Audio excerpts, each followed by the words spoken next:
Could have been my mom. That could have been my sister. No, my grandmother.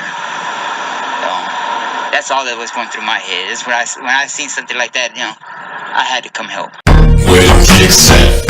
Where them hands? Where them holes? Where them throws? You know what I'm saying? This is why I train in martial arts.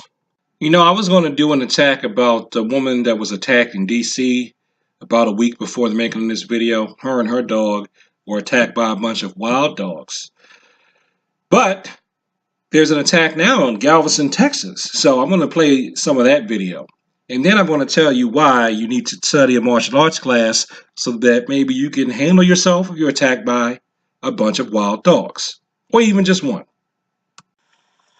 We want to warn you once again before you see this video, it is disturbing. Witnesses who came to her help say it was the most brutal thing they've ever seen. There is still blood all on the ground here, and the brave strangers that came together truly believe had they not been around, this could have been a lot worse. This is a scene that will haunt some people for years. I can still hear her screams, It's just this way it all happened, went down so fast, and trying to react. Joe Hernandez works at a mechanic shop along 14th Street in Galveston. Around 2 this afternoon, he stopped what he was doing. What got your attention? She started screaming, "No, no, no." That's when he realized a dog was attacking a woman and her dog. Hernandez says a couple of strangers fought the dog with their fists, wood, and weapons. Pulled my knife out, and I stabbed him. You notice I still got blood on it from the dog. And that didn't stop the dog. Did not stop the dog for nothing. Minutes later, the dog finally let go, with the blood soaked in the animal's mouth and paws. He was determined to kill. That's the way I saw it. Sean Brookins saw it too. The Galveston man was walking down the street when he heard a commotion and took this video. At first, he thought it was a joke, but when he realized how serious it was, he took action. I was literally just I'm former military, what I was trained to do, stop the bleeding. Brookins says after the attack, police took the dog away. It didn't seem like anybody had command of the dog, nor was the dog leashed or pinned up in a way that would keep it from eating somebody's face off. Hernandez couldn't believe it either. He grabbed a hold of these 2 fingers. While he's suffering from minor injuries, he has no regrets. That could have been my mom. That could have been my sister. No, my grandmother. That's all that was going through my head. Is when I seen something like that, I had to come help. Brave strangers that came together when this woman needed them the most. Well, they definitely demonstrated the Taekwondo tenets of courtesy and indomitable spirit, because they were brave and they thought of someone else besides themselves. Now, martial means military. Even though I have a civilian focus, these moves that we learn are for war. They have a war purpose. And so does carrying a knife. Now, this is one case where, although I don't think people need to carry around knives necessarily, because I don't like the idea of them stabbing others, this was a good case for a knife because he stabbed a dog with it that was trying to kill a woman. So, there are martial arts that teach you how to use knives, like a screamer. And the military guy was there. He was trying to do what he could to stop the bleeding after the thing was over. And a lot of people, they said, were attacking the dog with their fists and their feet. Well, there's a time when I stopped a dog from shredding another dog, a tiny dog, in front of some children, and before it could turn on the kids. I kicked the dog twice in the ribs and on each side of its chin. That made the dog stop, and then I yelled at it, and it went into submissive mode, and it knocked off what it was doing. So if you're going to attack some of these dogs, you have to go at the dog's ribs, okay? Where there's the V on the rib cage of a mammal? Don't try to knock the wind out of it. Go at this little weak spot here, where the ribs are kind of pointy. I kicked twice there, really precise kicks. So you could say I went to, I think that's liver 13, and then I went up to the point right below the heart. I don't remember what that one's called. But that I think it's still right up along the liver meridian. So I attacked along the meridian.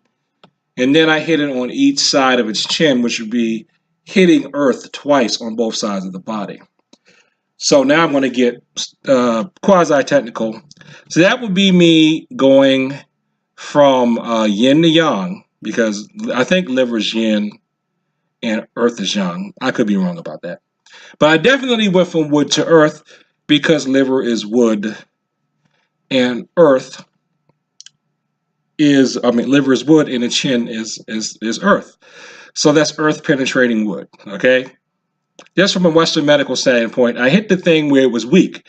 I kicked the dog twice in the rib cage where I knew it was weak, up at a 45-degree angle, trying to get at that meat and nerves between the ribs. And then I kicked it right here. A lot of dogs have really weak chins right here. There's some dogs, if you notice, because they got that pointy snout, you kick them in here good. And that's hard to do when the dog is doing this and is shredding. So the dog was starting to shred. But if you actually practice, you will be fast enough to kick a dog on his chin twice while it's shredding. And I'm not making that up. I'm not exaggerating. If you don't believe me, I don't know their names, but you go track down the people whose dog I saved, and you tell them that I didn't do what it was. Matter of fact, I know someone who was there, one of my judo teachers. I'm not giving out his name because I don't want some crazy person from the internet calling him. But you can ask around in the Maryland judo world and ask if that guy who does Taekwondo but took judo one time, if he stopped the dog from ripping some people up, and he'll probably come forward and say, yes, he did. So my point is, dogs will attack you. That is a reason to take a martial arts class, so that you can learn how to fight a dog off or how to keep a dog from killing someone else. And you may have to do it without a weapon, because there were other people there who didn't have a weapon. It's a good thing this guy came along who did have a weapon. And I'm pretty sure if I'd been there, I would have kicked the dog off that person because I have enough accuracy. Yes, I do. And we're talking about the dog is low to the ground. So you naysayers who say that high kicks don't work, that takes the whole high kick issue out of it, right?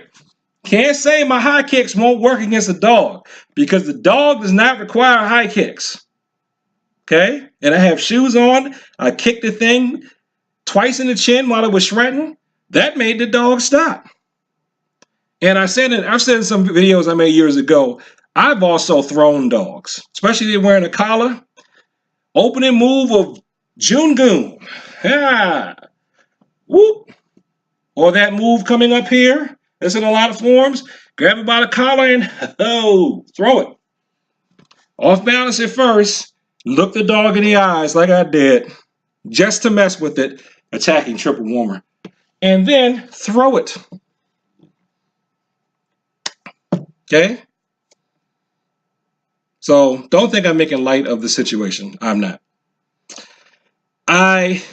This video is getting long, so I'm going to stop it. But like I said to somebody about racial stuff yesterday, thank God and all of his creation for these things. Thank you, God, for enabling human beings to create iPhones. Because all this stuff that's shocking people, especially when we're talking about race, but even something like this with an animal attack, I've been complaining to people about having to deal with stuff like this for years. But I tell people, I hate people who don't lock up their dogs and da-da-da-da-da. And they all come back with, you're just exaggerating. And I tell them, I hate people who want to racial profile me. You're just being sensitive. No one did that. It wasn't that bad. And now you know that it is that bad. And you do need to worry about that. And those are reasons why you should take a martial arts class, because it's not just about winning a trophy. We're talking about saving your life. And I'm not Bruce Lee. I'm not Michael Jai White. I'm not Chuck Norris. Okay?